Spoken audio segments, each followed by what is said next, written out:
हाँ, नमस्कार साथियों। मैं सुरेश सिंह, प्रदेश उपाध्यक्ष उत्तराखंड बेरोजगार संघ। लंबे समय से, कुछ दिनों से जो हमारे पास मैसेज आ रहे थे प्रदेश के तमाम बेरोजगारों के कि जो आगामी 21 तारीख को जो परीक्षा होने वाली है, संयुक्त स्नातक स्तरीय परीक्षा जो होने वाली है, उसको लेकर तमाम युवाओं के मैसेज हमारे पास आ रहे थे, तमाम युवाओं के फोन कॉल्स हमारे पास आ रहे थे।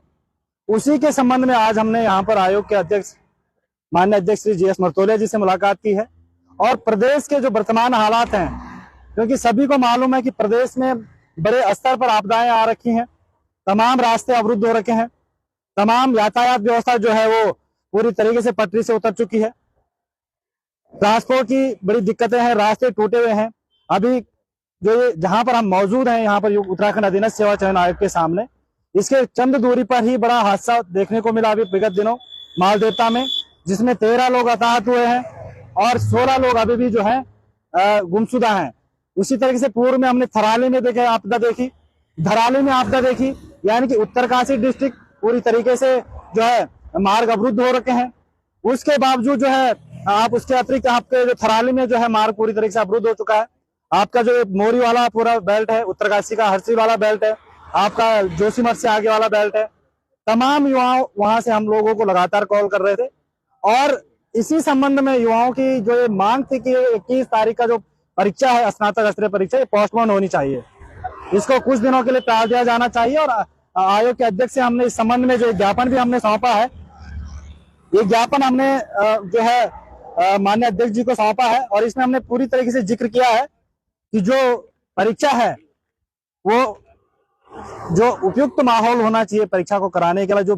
बिना किसी अवरोध के जो बच्चे एग्जाम सेंटर तक पहुंचते हैं, उनको किसी प्रकार की समस्या न करनी पड़े, इस समस्या को लेकर हमने आयोग के अध्यक्ष से मुलाकात की है। और आयोग के अध्यक्ष जी का कहना है कि अभी हमारा जो है ये परीक्षा को टालने का कोई इरादा नहीं है, किंतु अगर एक आध दिन में बारिश फिर से होती है और बारिश जैसे हालात फिर से होते हैं प्रदेश में, तो इस परीक्षा को टालने के लिए हम कोशिश करेंगे। हालांकि उन्होंने ये भी स्पष्ट किया है कि हम परीक्षा को जारी रखेंगे, परीक्षा करवाएंगे, क्योंकि हमारी पूरी तैयारी लगभग हो चुकी है। लेकिन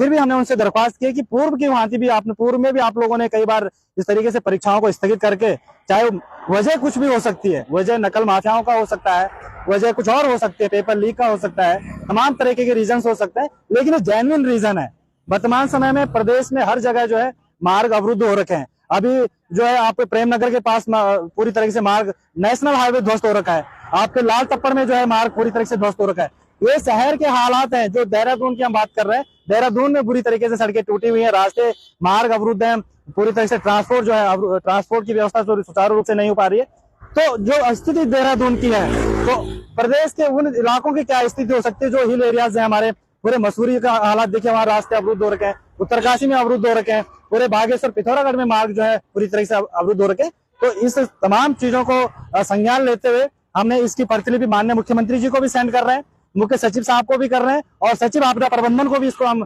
जो है प्रतिलिपि भेज रहे हैं। और निश्चित रूप से माननीय मुख्यमंत्री जी को भी इस पर संज्ञान लेना चाहिए, सरकार को इस पर संज्ञान लेना चाहिए कि किसी प्रकार के हताहत न हो, किसी प्रकार के हमारे बेरोजगार युवा साथियों को किसी प्रकार का नुकसान न हो परीक्षा हॉल तक पहुंचने में, परीक्षा देने में, या तमाम तरह की कोई परेशानियों का सामना उनको न करना पड़े। तो इसको मद्देनजर रखते हुए, इसको ध्यान में रखते हुए आयोग के अध्यक्ष जी को भी संज्ञान लेना चाहिए, जिसकी हमने उनसे दरख्वास्त कर ली है, और प्रदेश के हमारे माननीय मुख्यमंत्री जी को भी इस पर संज्ञान लेना चाहिए कि किसी प्रकार के इस विकट स्थिति में, इस जो स्थिति इस समय अनुकूल नहीं है परीक्षा को कराने में, इस माहौल को थोड़ा, इस परीक्षा को थोड़ा एक आध महीने पीछे करके इस परीक्षा को आयोजित कराया जा सकता है। और तमाम जो इस जोखिम भरे माहौल में जो युवा अपने एग्जाम सेंटर्स के लिए जाने की तैयारी कर रहे हैं, कहीं ना कहीं उनके इस जोखिम भरे सफर को कम करने के लिए इस परीक्षा को फिलहाल के लिए टाल दिया जाए, 1-1.5 महीने के लिए, और उसके बाद इसको पुनः परीक्षा सुचारू कराई जाए। जो व्यवस्थाएं आयोग द्वारा की गई हैं उनको यथावत रखा जाए, और सिर्फ आपको एक एग्जाम सेंटर में आपको प्रश्न पत्री तो नहीं पहुंचाना है, बाकी तो व्यवस्थाएं जो आपने की हैं वो यथावत रखिएगा, लेकिन इस परीक्षा को फिलहाल के लिए